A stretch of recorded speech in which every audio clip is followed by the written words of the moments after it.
हिमाचल सरकार में उद्योग मंत्री हर्षवर्धन चौहान ने जयराम ठाकुर पर निशाना साधते हुए कहा कि जयराम ठाकुर सत्ता जाने के बाद भी मुख्यमंत्री की कुर्सी के सपने देख रहे हैं। उन्होंने कहा कि प्रदेश की जनता ने कांग्रेस को 5 साल के लिए जनमत दिया है, वहीं जनता ने कांग्रेस पर फिर भरोसा जताया है। नहीं, देखो, ये बात आपकी ठीक है कि हिमाचल प्रदेश में स्क्रैप की कोई पॉलिसी नहीं है, और जो स्क्रैप का धंधा जो हमारे इंडस्ट्रियल एरिया में, खास करके बीबीएनडी के एरिया में जो है, वो बड़ा अनऑर्गेनाइज्ड और बड़ा गुंडागर्दी वाला और दादागिरी वाला जो है वो सिस्टम वहाँ है, उससे कोई रेवेन्यू नहीं आता है। हमने अपनी जो स्क्रैप पॉलिसी है, हमारी स्क्रैप पॉलिसी तैयार है, हमने स्क्रैप पॉलिसी बना ली है। हमने जो गवर्नमेंट ऑफ इंडिया की एक अंडरटेकिंग है, उनके माध्यम से हमने उसमें जो रूल्स रेगुलेशंस वो बनाए हैं।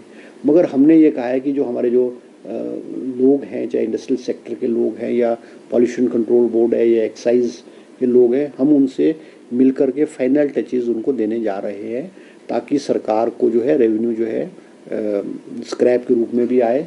और ये जो थ्रेटनिंग है इंडस्ट्रियल हाउसेस को, ये इस पे नकेल डाली जा सके।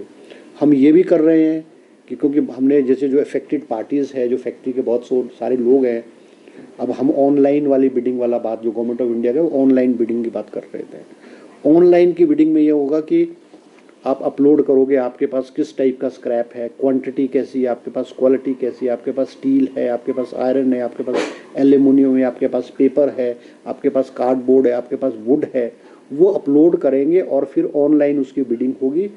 वो एक लंबा प्रोसेस है, वो लंबा प्रोसेस है। बहुत सारी फैक्ट्री वालों ने कहा कि हमारे को तो अगर उनको जो स्क्रैप उनका इकट्ठा होता है, उनके पास इतने प्रेमिसेस नहीं है, स्पेस की अवेलेबिलिटी नहीं है कि वो स्क्रैप इमीडिएटली विदिन 24 आवर उसको रिमूव करना पड़ेगा, ताकि अगला जो प्रोडक्ट तैयार करेंगे उसके स्क्रैप को रखने की जगह नहीं होती।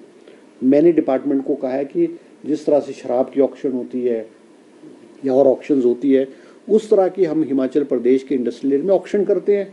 एक बेस प्राइस मैंने कहा कि बेस प्राइस तय करो आपको कि कितना स्क्रैप हो, क्योंकि स्क्रैप की अलग अलग चीज़ों में, जैसे लोहे में 18% GST है, पेपर पे 5% है, और कैटेगरीज में 12% है। तो एक बेस प्राइस, बेसिक एक बेस प्राइस तय करके कि हम बेस प्राइस से हम उसको उसकी जो ऑक्शन करें और जो उसके ओपन बोली बुलाएंगे, अगर वो हाईएस्ट बिडर जो आएगा हम उसको देंगे, वो उस अपने पर्टिकुलर एरिया में वो करेगा। ये हमारे पास 2-3 ऑप्शन है जिसको हम कर रहे हैं। विदिन 2-3 मंथ्स हम नई हिमाचल प्रदेश में स्क्रैप पॉलिसी ले आएंगे। शिमला से कैमरामैन युगमार्ग, TV।